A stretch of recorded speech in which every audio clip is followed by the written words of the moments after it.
వారి మీద యుద్ధం చేసినా మనం పోయి రేపు పాకిస్తాన్ లో అక్కడ ఉగ్రవాదులను మొత్తం కంప్లీట్ గా ఏరేసి బలూచిస్తాన్ ను మనం ఆక్రమించినా సరే అమెరికా ఇవాళ జోక్యం చేసుకునే పరిస్థితి లేదు. ఎందుకు అమెరికా జోక్యం చేసుకునే పరిస్థితి లేదంటే అమెరికా మొన్నటిదాకా అక్కడ ఉగ్రవాదాన్ని పొంచి పోషించింది. చాలా స్పష్టంగా పాకిస్తాన్ ఇవాళ ఉగ్రవాదం పెరగడానికి అమెరికా బ్రిటనే కారణమని చెప్పేసి రక్షణ శాఖ మంత్రి చెప్పారు, పాకిస్తాన్ రక్షణ శాఖ మంత్రి చెప్పారు. కాబట్టి ఇవాళ భారత్ పాకిస్తాన్ మధ్యలో నిరంతర యుద్ధాన్ని ఒక రకంగా 370 రద్దుతోని ఆపేసింది ఇండియా. ఎందుకంటే ఈ యుద్ధం పరిష్కారం కాదు, ఎప్పుడు కూడా లాసే, దానివల్ల ఇవాళ భారతదేశం కూడా నష్టపోతుంది అని చెప్పేసి యుక్రెయిన్ యుద్ధాన్ని, రష్యా యుద్ధాన్ని ఆపే ప్రయత్నం చేశారు మన ప్రధానమంత్రి గారు. సో కూడా అక్కడ కూడా ఎందుకు అంటే ఇవాళ టోటల్ వాణిజ్య ఒప్పందాలు ఏవైతే ప్రపంచవ్యాప్తంగా ఉన్నాయో వాణిజ్య ఒప్పందాలు ఇవాళ దెబ్బతింటే ఆ దేశం యొక్క ఆర్థిక వ్యవస్థ దెబ్బతింటది. కాబట్టి ఇవాళ దేశ ప్రయోజనాల దృష్ట్యా యుద్ధం అనే దాన్ని ఖచ్చితంగా అవాయిడ్ చేయాలని చూస్తుంది భారతదేశం, చూస్తున్నది. కాబట్టి అక్కడ యుక్రెయిన్ యుద్ధాన్ని ఆపే ప్రయత్నం చేశారు. అలాగే ఇక్కడ కూడా పాకిస్తాన్ తో యుద్ధం చేసి ఆక్రమించుకోకుండా 370 రద్దుతోని ఒక రకంగా సింపుల్ గా పాకిస్తాన్ జోక్యం ఇండియా మీద, జమ్మూ కాశ్మీర్ మీద జోక్యం చేసుకునే పరిస్థితికి కట్టడి చేశారు అక్కడ. సో దాంతో ఏమైంది, ఇప్పుడు వాళ్ళు ఇంకా జమ్మూ కాశ్మీర్ లో 370 రద్దయిన తర్వాత వాళ్ళు ఇంకా వేరే విధమైన చర్యలు తీసుకునే పరిస్థితి లేదు. కాబట్టి అమాయక ప్రజల జోలికి వెళ్ళిపోవడం జరిగింది. సో అమాయక ప్రజల జోలికి వెళ్ళి అమాయకులను చంపితే వాళ్ళని రెచ్చగొట్టొచ్చు అనే చర్య అయితే జరిగిందో అది ఖచ్చితంగా ప్రతిచర్య జరగాల్సిందే. దాని ప్రతిచర్య జరగాలంటే ఉగ్రవాదుల యొక్క మొత్తం నిర్మూలన జరగాలి. ఉగ్రవాద నిర్మూలన పేరుతోని అక్కడ దేశంలో యొక్క ఆర్థిక మూలాలను దెబ్బతీస్తే, ఆర్థిక మూలాలు ముఖ్యంగా ఆహార ఉత్పత్తులను కనుక దెబ్బతీస్తే అక్కడ ప్రజలు ఇబ్బంది ఎదుర్కొంటారు పాకిస్తాన్ లో.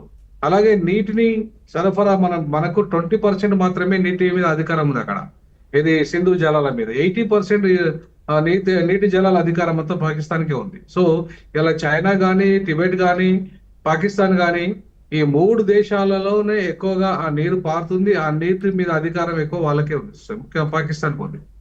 కాబట్టి ఇవాళ సింధు జలాల ఒకవేళ మనం ఆపినప్పటికీ కూడా పెద్దగా దాని ప్రభావం పడుతుందని నేను అనుకోను. రెండో విషయానికి వస్తే ఇవాళ ఇప్పుడు మనకు అంతర్జాతీయ ట్రిబ్యునల్స్, వాటర్ ట్రిబ్యునల్స్ కానీ, అంతర్జాతీయ ఆహార ఒప్పందాలు కానీ, అంతర్జాతీయంగా ఇప్పుడు మనం కుదుర్చుకున్న ఒప్పందాలు కానీ ఇవాళ ఈ చివరికి యుద్ధం అనివార్యమైన యుద్ధ సమయంలో కూడా ఇవాళ ఆహారాన్ని మనం కట్టడి చేయడానికి లేదు, ఒక దేశంలో నీళ్లను కట్టడి చేయడానికి లేదు. కాకపోతే ఉగ్రవాదుల పేరు మీద, ఉగ్రవాదులు నెరవేర్చే పేరు మీద సామాన్య ప్రజల మీద దాని ప్రభావం పడద్దనేది ఇవాళ అంతర్జాతీయ ఒప్పందాలు. సో కాబట్టి అంతర్జాతీయ ఒప్పందాలకు లోబడి పనిచేసే విధంగా ఇవాళ యుద్ధం ఉండాలి తప్ప పూర్తిగా యుద్ధం అనేది కంప్లీట్ గా అక్కడున్న ప్రజలు కూడా భారం పడే విధంగానో, ప్రజల్ని ఇబ్బంది పెట్టే విధంగానో ఉంటే అది రేపు మిగతా దేశాలు కూడా దాంతోని అంటే అక్కడ మానవ హక్కుల ఉల్లంఘన జరుగుతున్న విషయంలో మళ్ళీ అమెరికా జోక్యం చేసుకుంటది. అక్కడ మిగతా దేశాలు కూడా బ్రిటన్ జోక్యం చేసుకుంటది, ఏదైతే పశ్చిమ దేశాలని జోక్యం చేసుకునే ఆస్కారం ఉంటది. కాబట్టి ఇవాళ తెలివిగా మనం వ్యవహరించాల్సిన అవసరం ఉంది. ముఖ్యంగా ఉగ్రవాద చర్యల నేరవేతలో ఖచ్చితంగా ప్రపంచమంతా మన అంటే ఉంటది.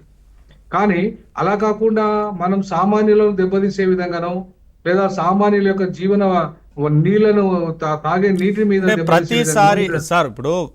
ప్రతిసారి శాంతి చర్చల విషయంగానో ఇంకొక చర్చలని ముందు పెడుతూ ఉన్నప్పుడు ఆ సమయానికి జరిగిపోతుంది.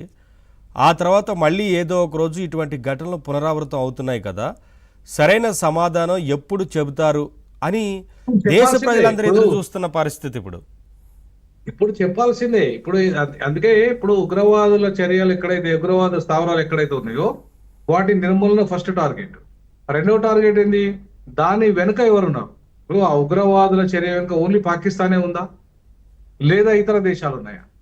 సో ఇతర దేశాలు ఉన్నప్పుడు ఒకవేళ ఇతర దేశాల యొక్క ప్రభావం, అమెరికా, బ్రిటన్ వాళ్ళ యొక్క అది కూడా సపోర్ట్ కూడా ఉండొచ్చు కాక ఇంతకాలము జరిగింది అదే.